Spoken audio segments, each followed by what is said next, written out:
সেটা এমএলএ বিকাশ দত্ত সাহেব বিচার করে দিয়েছে, আমি দিনে এখানে থাকবো, রাতে তোর কাছে যাবো। তারপরে এই এইছিস কেন? মাংকা পাইলে ছুড়া রে।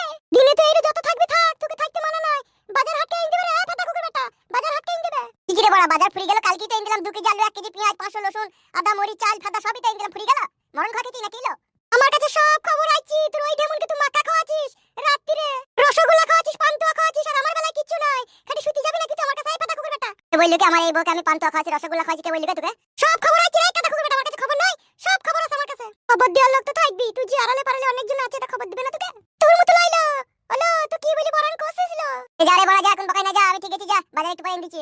এক্ষুনি তো আমার সাথে চোখ ফাটা কুকুর বেটা বাজার করে এনে দি, তখন তো আসবি চো। কি কিলো মাগি, তুই কথা বুঝি না কেন বলতো? জান আমি গেছি চো।